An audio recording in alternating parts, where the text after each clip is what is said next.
Max Verstappen record smashed as Oscar Piastri pips Lando Norris to pole position at the Dutch Grand Prix as the home hero is forced to settle for third on the grid in front of his home fans.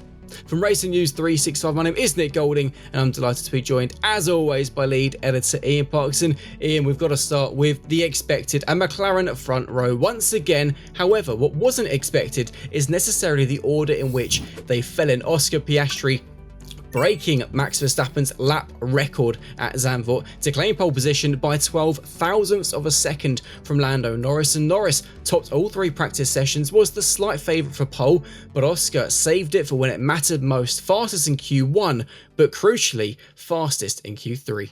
As you say, when it matters most, you can be as fast as you like in all those practice sessions, and it was the first time Lando Norris had actually topped all three practice sessions over a Grand Prix weekend this season. You would have put a good chunk of money on Lando Norris claiming pole position, bearing in mind he won last year's race from effectively from pole position. But of course, last year's race, Max did overtake him on the run down into turn one. Lando eventually got him back, but bearing in mind the form that Lando was carrying as well into this Grand Prix, winning 3 of the last 4 races. Oscar hadn't been on pole coming into this event for the last 5 Grand Prix. So you could see all the momentum was with Lando. And Lando had actually even gone and smashed that lap, or beaten, not smashed at that particular point. He just got ahead of Max's lap record, which was from qualifying from the 2021 Dutch Grand Prix, which is the 108.885 set by Max back then.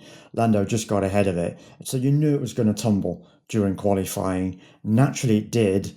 But what was unexpected was the fact that it was Oscar that ultimately now holds that lap record rather than Lando. Oscar just had the edge on Lando in Q1. Lando had the edge on Oscar in Q2. Then in the first run in Q3, Oscar then took what was now the lap record, nearly a quarter of a second faster than Max's time from 4 years ago. And neither driver, quite surprisingly actually, Nick, were able to improve on their second run in Q3. So that meant we've got Oscar on pole and Lando chasing. Can Lando do to Oscar what Max did to Lando last year on that run down to Q1 at turn 1? Or is it going to come down to a bit of a strategic battle again between the two? No rain forecast, surprisingly, for the Grand Prix. We're going to have some in the morning, but as it took place on the Saturday morning, where we'd had overnight rain and a good deluge over Zandvoort early morning, it had all cleared up by final practice, and that looks to be the case going into the race on Sunday. So looks like we're going to have a dry race and a straight run between Oscar and Lando for that victory.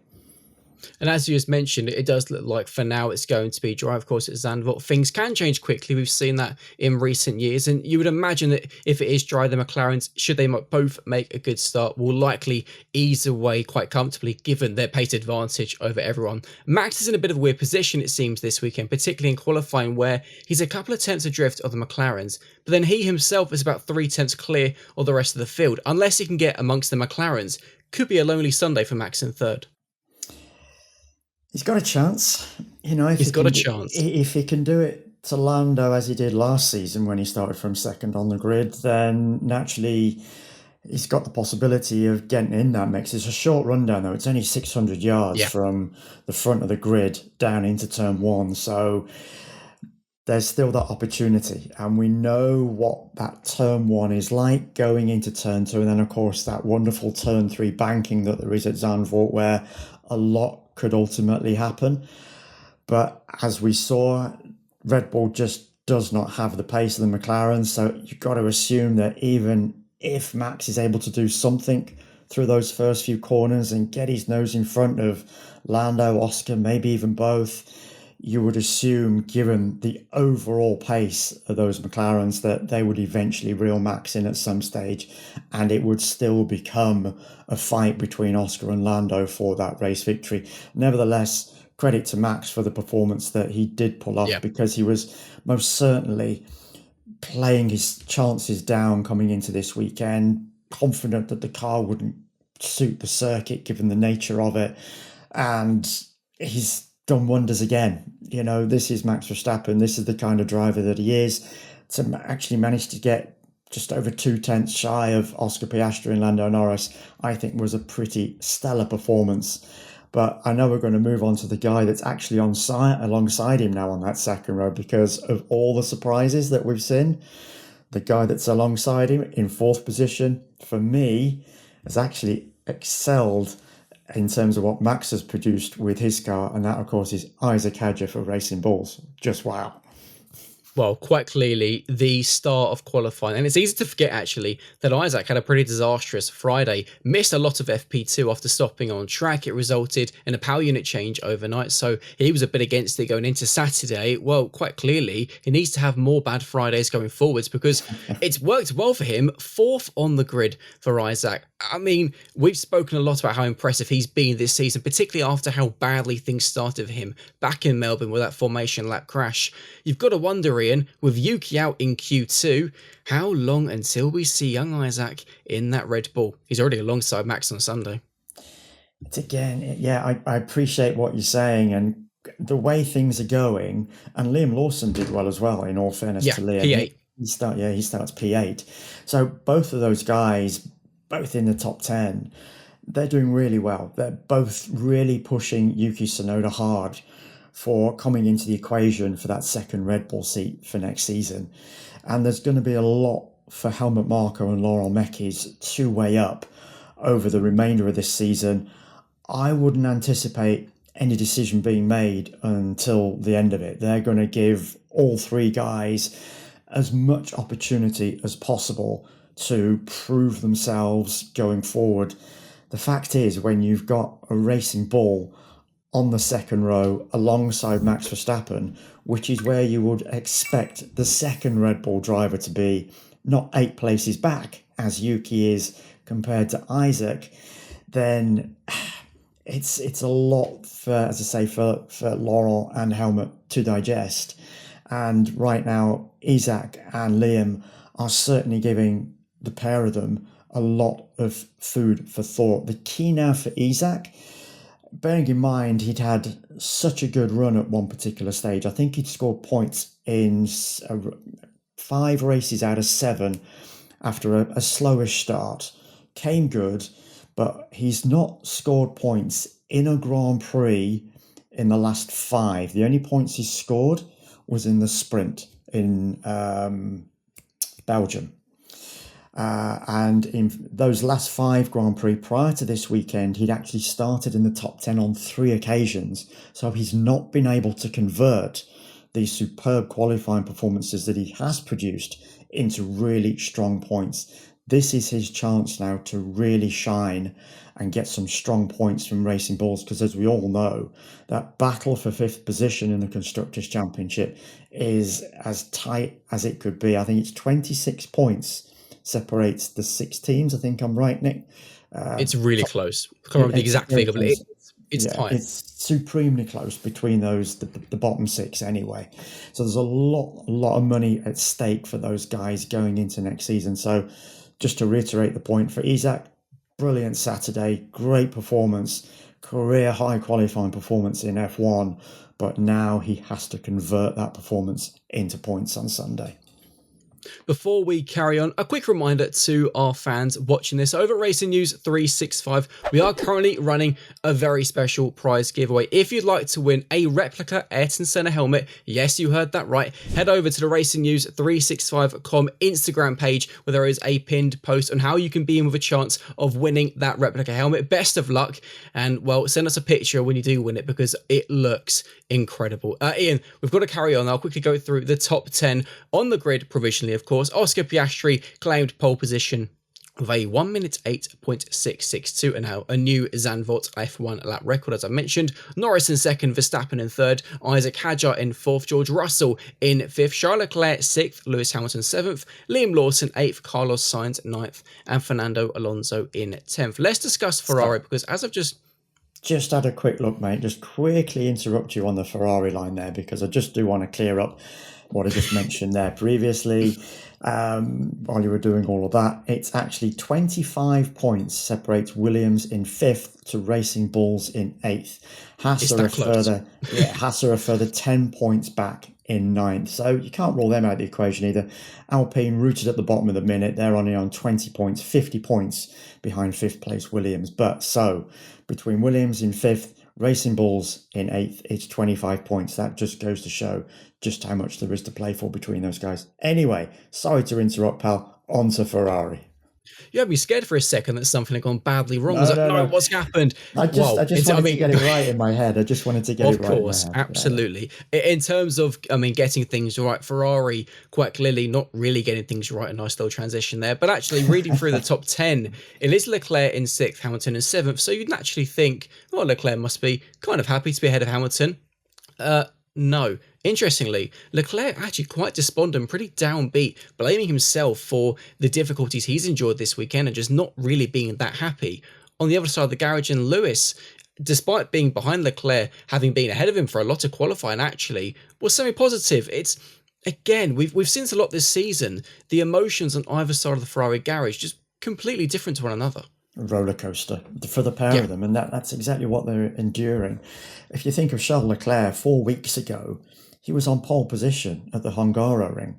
Absolutely stunned the McLaren duo of Oscar and Lando. Nobody expected that. And coming into this weekend, Zandvoort, relatively similar in nature in terms of the circuit, tight, narrow, a little bit twisty in places, obviously. And you would have assumed that, okay, whilst Ferrari and Charles might not be pushing for pole position again, they nevertheless would have a really good car for this type of circuit. Bearing in mind, as I say, what we'd seen 4 weeks ago at the Hungaroring. 0.8 of a second difference between Charles in 6th, as you say, on the grid, and Oscar Piastri on pole position. Charles just 0.050 seconds ahead of Lewis.